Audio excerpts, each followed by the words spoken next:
நான் நீண்ட நாட்களாக ஒரு கருத்தை சொல்லி வருகிறேன். நீதிமன்றத்தில் ஒருத்தரை கைது செய்து நீதிபதி முன்னால் கொண்டு வந்தா இப்ப இருக்கிற வழக்கம், மனுதாரருடைய வழக்கறிஞர் எதற்கு எனக்கு இடைக்கால ஜாமீன் அல்லது ஜாமீன் தர வேண்டும் என்று மனு போட வேண்டும். அதானே இன்னைக்கு முறை.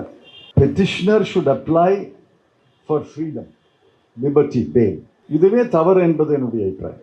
மனுதாரர் மனு போட வேண்டிய அவசியமே கிடையாது.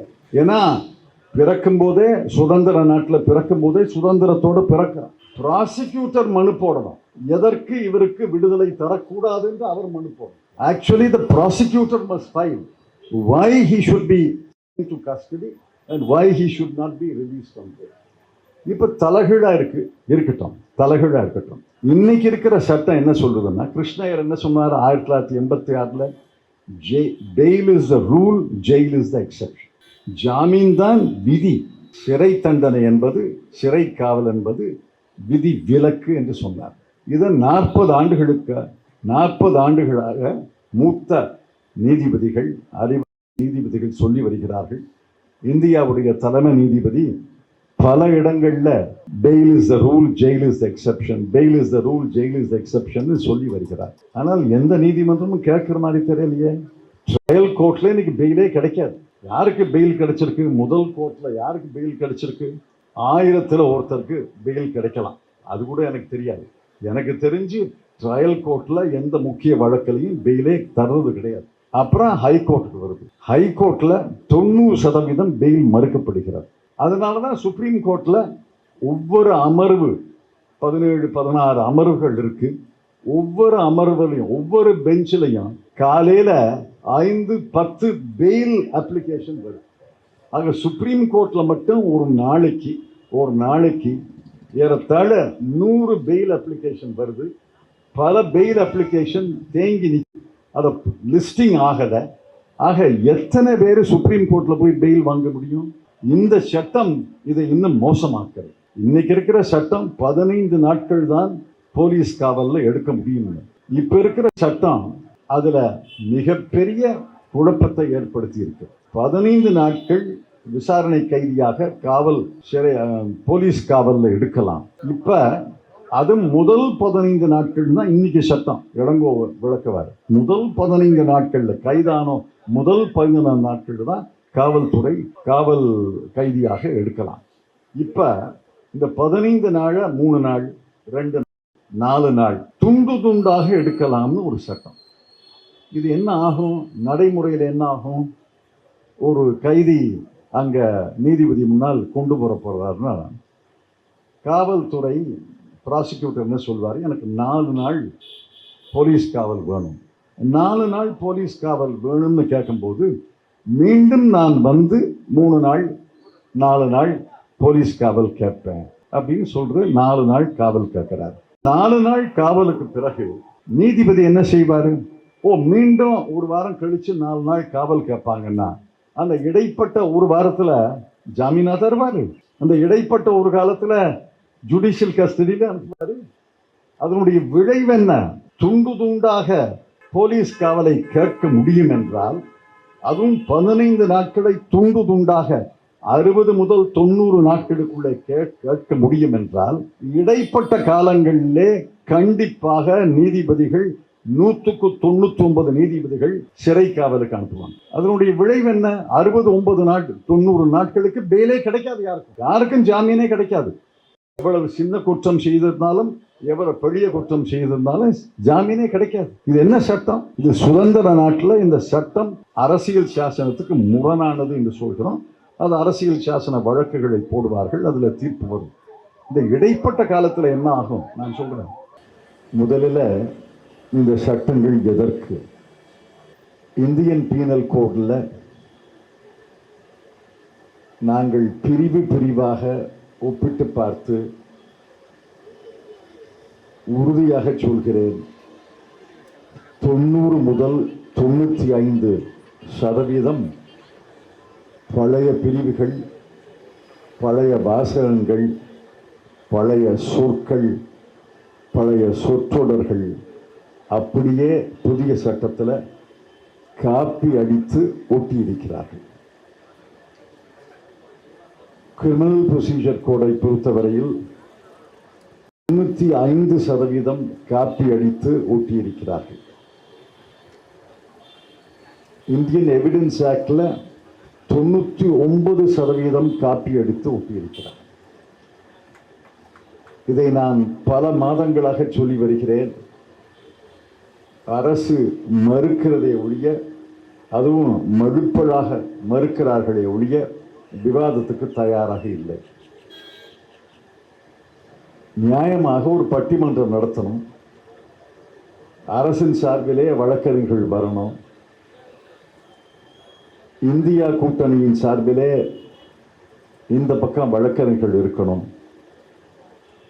அங்க ஸ்கிரீன்ல பழைய பிரிவு புதிய பிரிவு மொத்தம் எத்தனை பிரிவுகள் என்று ஒரு பிரிவாக ஒப்பிட்டு பார்க்கணும். இந்தியன் பீனல் கோட்ல 513 பிரிவுகள் இருக்கின்றன, 26 அத்தியாயங்கள் இருக்கின்றன. 26 அத்தியாயங்கள்ல அவர்கள் செய்தது, அவர்களுடைய கூற்றுப்படி 24 பிரிவுகளை நீக்கி இருக்கிறார்கள், 22 பிரிவுகளை சேர்த்திருக்கிறார்கள். ஆக 513 பிரிவுகள் இல்லை, 24 + 22 46 பிரிவுகளிலே கை வைத்திருக்கிறார்கள் என்றால் எதற்காக 450 பிரிவுகளை மாற்றணும்? அதே மாதிரி கிரிமினல் ப்ரொசீஜர் கோட்ல 95%, இந்தியன் எவிடன்ஸ் ஆக்ட்ல 99% அப்படியே காப்பி அடித்து ஓட்டியிருக்கிறார். கேட்டா பிரிட்டிஷ் காலனி சட்டத்தை நாங்கள் தூக்கி எறிகிறோம் என்கிறார். என்ன பிரிட்டிஷ் காலனி சட்டத்தை தூக்கி எறிஞ்சிருக்கீங்க? உண்மையை சொல்ல போனா லார்ட் மெக்காலே அவர்களுக்கும் சர் ஜேம்ஸ் ஃபிட்ஸ்ஜேம் ஸ்டீஃபன்ஸ் அவர்களுக்கும் அஞ்சலி செலுத்தியிருக்கிறார்கள். இது பாஸ்டமஸ் ட்ரிபியூட். அவர்கள் எழுதிய ஆங்கிலத்தை எங்களால மாற்ற முடியவில்லை, அதை விட சிறந்த ஆங்கிலத்தை எழுத முடியவில்லை என்று ஒப்புதல் வாக்குமூலம். 90 முதல் 99% காப்பி அடித்து ஒட்டி இருக்கிறார்கள் என்றால் என்ன காலனி அதிக்கத்தை நீங்கள் எதிர்க்கிறீர்கள்? உங்களுடைய இயலாமையை, கையாளகத்தன தன்மையை, அவர்கள் எழுதியதை விட சிறந்த வாசகங்களை எங்களால் எழுத முடியவில்லை என்பதை ஒப்புதல் தந்திருக்கிறார்கள். ஆக இந்த சட்டத்தில் திருத்தங்கள் செய்யணும், நான் செய்ய வேண்டாம்னு சொல்லலை. இப்போ கிரிமினல் ப்ரொசீஜர் கோட, பழைய கிரிமினல் ப்ரொசீஜர் கோடு 1903 நினைக்கிறேன், 1963 நம்ம மாற்றுறோம். அந்த மாதிரி எழுதியிருந்தா பரவாயில்ல, காப்பி அடித்து ஒட்டியதுக்கு எதற்காக சட்டம்? என்ன பண்ணியிருக்கணும்? நீங்கள் புதிதாக ஒரு பிரிவை சேர்க்க வேணும்னா அதை திருத்தமாக சேர்த்துருக்கலாம், அமெண்ட்மெண்ட். ஒரு பிரிவை நீக்க வேண்டும் என்றால் அதை டெலீட் பண்ணியிருக்கலாம், அவ்வளோதானே செஞ்சிருக்கணும். அதற்காக அனைத்து சட்டங்களிலேயும் அனைத்து பிரிவுகளையும் எதை மாற்றியிருக்கிறார்கள்? எண்களை மாற்றியிருக்கிறார்கள், செக்ஷன் நம்பரை மாற்றியிருக்கிறாங்க. இப்போ லட்சக்கணக்கான வழக்கறிஞர்கள், ஆயிரக்கணக்கான நீதிபதிகள், பல லட்சம் காவல்துறை அதிகாரிகள் மீண்டும் படிக்கணும்.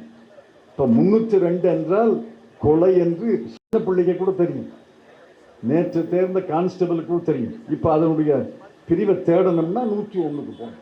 ஏன் 201 101 103? எதுக்கு 302 மாத்துறீங்க? 302 மாற்றி 302 203 மாத்துறதுல என்ன லாபம் இருக்கு உங்களுக்கு? இது குழப்பத்தை தான் விதைக்கும். பல நீதிமன்றங்கள்ல அந்த பெரிய குழப்பம் இருக்கும். அது முதல் செய்தி. இரண்டாவது செய்தி,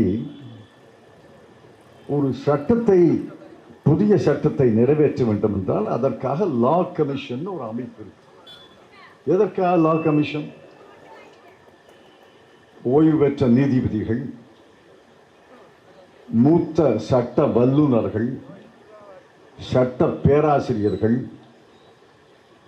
பார்ட் டைமாக மூத்த வழக்கறிஞர்கள், இவையெல்லாம் சேர்த்து தானே லா கமிஷன், சட்ட கமிஷன். கமிஷனுக்கு நிரந்தர வழக்கறிஞர்கள், பணியாளர்கள் இருக்காங்க. நிரந்தர லீகல் ஸ்டாஃப் இருக்கு. அப்பப்ப அவர்கள் தேவையான வழக்கறிஞர்களை உதவி கேட்பார்கள். நாடு முழுவதும் சுற்றுப்பயணம் செய்வார்கள். Bar council, bar association, advocates அசோசியேஷனை கலந்து ஆலோசிப்பாங்க. பிறகு லா கமிஷன் அறிக்கை தரும். அந்த அறிக்கை நாடாளுமன்றத்தில் தாக்கல் செய்யப்படும். அந்த லா கமிஷனுக்கிட இந்த 3 சட்டத்தையும் தந்து இதை திருத்தணும்னு விரும்புகிறோம், இந்தந்த யோசனைகள் எங்களுக்கு இருக்கு, எப்படி திருத்தலாம்னு லா கமிஷனை கேட்டிருக்கணுமா இல்லையா? லா கமிஷன் அவர்கள் வழக்கப்படி 6 மாதம் 9 மாதம் எடுத்துக்கொண்டு அனைத்து சட்டங்களையும் முழு நேரமாக பிறகு அறிக்கை தந்து அதை உள்துறை அமைச்சகம் அதை ஆராய்ந்து நாடாளுமன்றத்திலே வரைவு சட்டத்தை தாக்கல் செய்து நாடாளுமன்றத்திலே விவாதம் நடந்து நிலைக்குழுவிலே விவாதம் நடந்து சட்டத்தை நிறைவேற்றுவதானே சரி. எதற்காக லா கமிஷனை புறக்கணிக்க? லா கமிஷன் has been bypassed. ஏன்? அதுக்கு என்ன காரணம்? காரணம் சொல்லணும் இல்லை. யாரோ 5-6 பேரை பார்ட் டைம் உறுப்பினர்களாக சேர்த்து, பார்ட் டைம் முழு நேரம் அல்ல, பார்ட் டைம் பகுதி நேர உறுப்பினர்களாக ஒரு குழு அமைத்து அந்த பகுதி நேர குழுவு ஒரு தயாரித்து இந்த அறிக்கையை தரல. எங்களுக்கு வரைவு சட்டம் தான் வந்திருக்கு. இந்த வரைவு சட்டத்துக்கு பின்னாடி இருந்த அறிக்கை வரல. வரைவு சட்டம் வந்துச்சு. அந்த வரைவு சட்டத்தை நாடாளுமன்றத்தில் அறிமுகம் செய்தார்கள். நிலைக்குழுவுக்கு போனுச்சு. நிலைக்குழுக்கு தலைவர் உத்தரப்பிரதேசத்தினுடைய முன்னாள் காவல்துறை தலைவர். அவர் காவல்துறை தலைவராக இருந்தே இந்த சட்டத்தினுடைய நிலைக்குழுக்கு தலைவராக இருப்பது தவறு. உத்தரப்பிரதேசத்தில் என்ன சட்டம் ஒழுங்கு இருக்கு? அவர் என்ன காவல்துறை தலைவராக இருந்தார்? நல்ல மனுஷன், அது விடுங்க. அவரு அரசு சொன்னதை அப்படியே ஏற்றுக்கொண்டார். ஆக லா கமிஷனுக்கு இதை ரெஃபரன்ஸ் செய்யாதது, லா கமிஷனுடைய ஆலோசனையை கேட்காதது மிகப்பெரிய தவறு. சரி, சட்டத்தில் சீர்திருத்தம் பண்றீங்க. இப்போ உலகம் முழுவதும் மரண தண்டனை என்பது ஒழிக்கப்பட்டிருக்கிறது. Death penalty has been abolished. மரண தண்டனை தேவையில்லை, ஆயுள் முழுவதும் தண்டனை அப்படின்னு அதற்கு பதிலாக ஒரு தண்டனையை உருவாக்கி இருக்கிறார்கள். மரண தண்டனை தொடர்ந்து இருக்கு. மரண தண்டனை இருக்கு என்பது மட்டுமல்ல, சாலிட்டரி கன்ஃபைன்மெண்ட் என்று ஒரு புதிய பிரிவை சேர்த்திருக்கிறார்கள். சாலிட்டரி கன்ஃபைன் என்பது அரசியல் சாசனத்தில் unusual and cruel punishment. Solitary confinement உலகத்தில் எந்த நாட்டிலையும் கிடையாது. ஆனால் இப்போ சாலிட்டரி கன்ஃபைன்மெண்ட் ஒரு தண்டனையை சேர்த்திருக்காங்க. அப்புறம் 2 வாசகம், life sentence, life sentence for the reminder of the life. ரெண்டுக்கு என்ன வேறுபாடு எங்களுக்கு தெரியல. கேட்டோம். Sentence for life, sentence for reminder of the life, ரெண்டுக்கும் வேறுபாடு இருக்கா? ஒன்றுதானா? ரெண்டும் ஒன்றுதான் என்றால் ஏன் 2 சொற்றொடர்களை பயன்படுத்துறீங்க? ரெண்டும் வேறுபட்டதல்ல என்றால் எந்த குற்றத்துக்கு சென்டென்ஸ் ஃபார் லைஃப், எந்த குற்றத்துக்கு sentence for reminder of life தெளிவுபடுத்த வேண்டுமான அதுக்கு பதில் கிடையாது. ஆக நான் மறுப்பு குறிப்பு எழுதியிருக்கிறேன். திரு NR இளங்கோ அவர்களை கலந்து அந்த மறுப்பு குறிப்பை எழுதியிருக்கிறேன். NR இளங்கோ அவர்கள் அந்த மறுப்பு குறிப்பை அவர் எழுதியிருக்கிறார், வில்சன் எழுதியிருக்கிறார், டெரக் ஓபரையன் எழுதியிருக்கிறார், தயாநிதி மாறன் எழுதியிருக்கிறார், பலர் எழுதியிருக்கிறோம். அந்த எந்த மறுப்பு குறிப்பை நாடாளுமன்றத்தில் உள்துறை அமைச்சர் விளக்கி பேசியிருக்கிறார், எந்த மறுப்பை ஏற்றுக்கொள்ள முடியாது, அதற்கான இந்த காரணங்களை சொல்கிறேன்னு சொல்லலையே. நாடாளுமன்றத்தில் 2023 டிசம்பர் மாதம் 19, 20 மக்களவையில், டிசம்பர் மாதம் 21ஆம் தேதி மாநிலங்களவையில் விவாதம் நடந்ததாக குறிப்பு இருக்கு.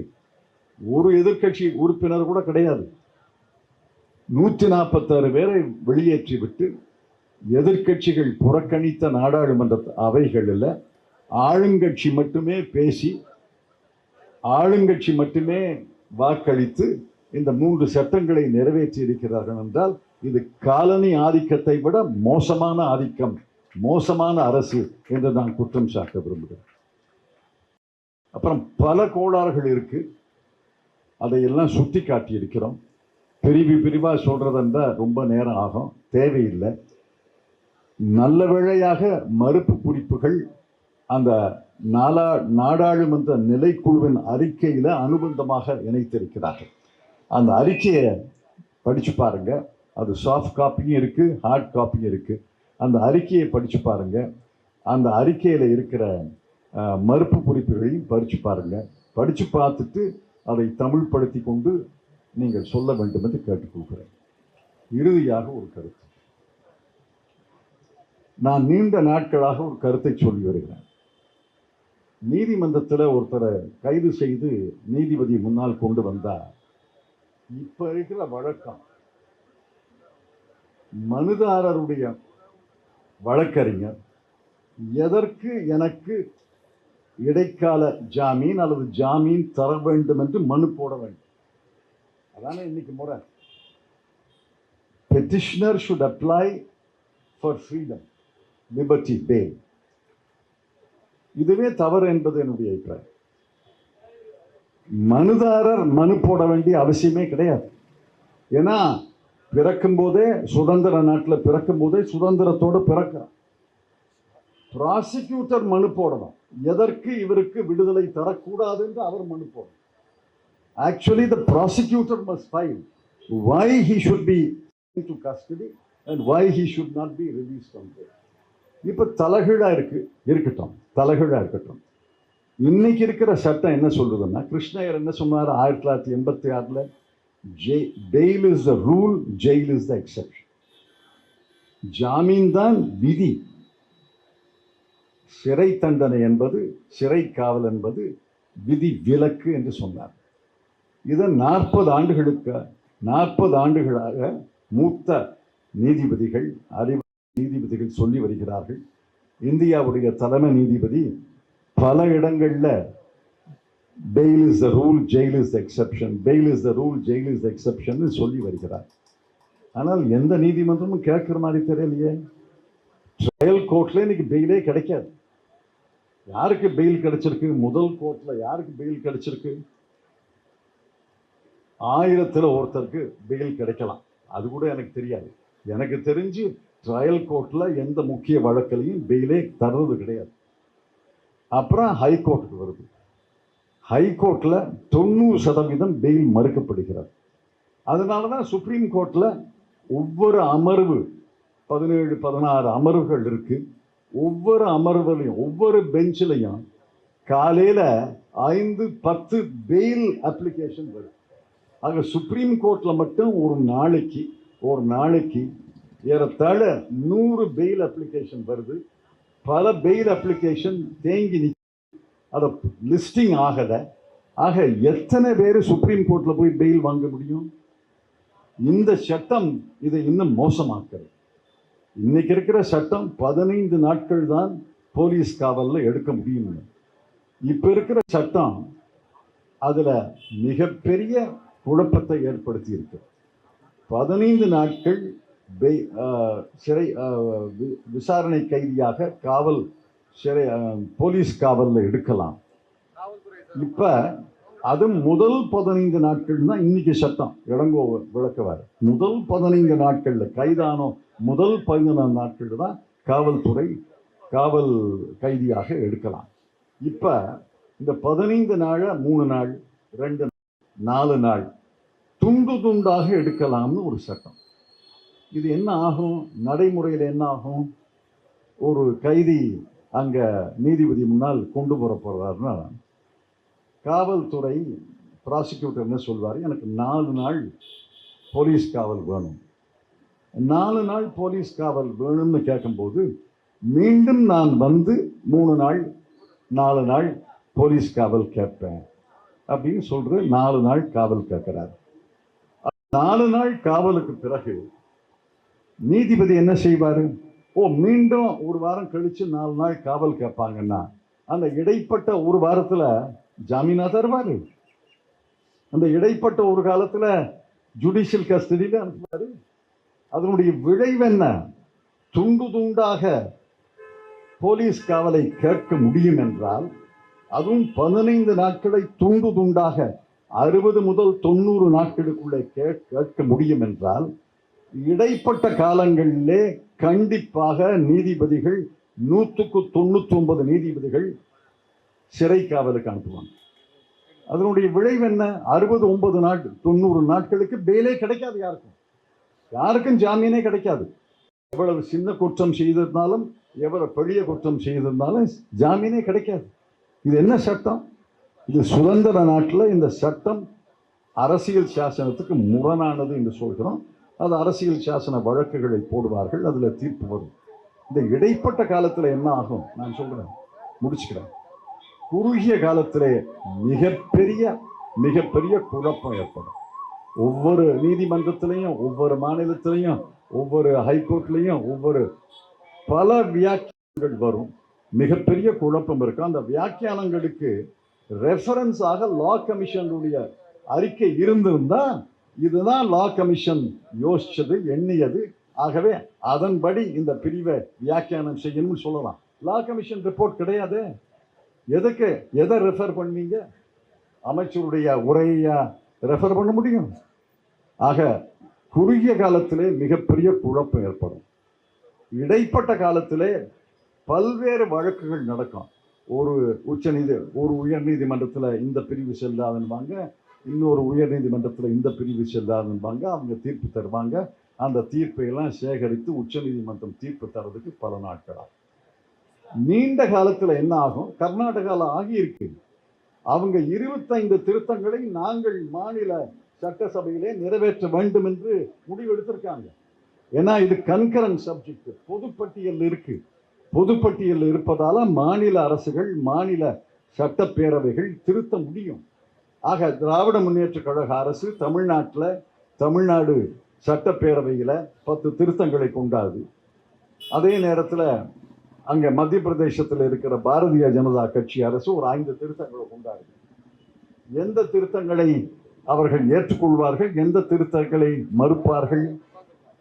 ஒரு கண்ணில் வெண்ணெய் வச்சு, ஒரு கண்ணில் சுண்ணாம்பை வச்சு, இது தமிழ்நாடு சட்டசபை நிறைவேற்றிய திருத்தம் அரசியல் சாசனத்தின் 254 பிரிவு படி நான் மறுக்கிறேன்னா மறுத்ததா? இன்னொரு மாநிலத்தினுடைய சட்ட திருத்தை ஏற்றுக்கொண்டா, நீங்க இந்தியன் பீனல் கோட பாருங்க, கிரிமினல் ப்ரொசீஜர் கோட பாருங்க, மாநில திருத்தங்கள் அடங்கியதுதான் இன்னைக்கு சட்டம். ஆக மாநிலங்கள் திருத்த முடியும். மாநிலங்கள் அனைத்து திருத்தங்களையும் கொண்டு வர முடியும்.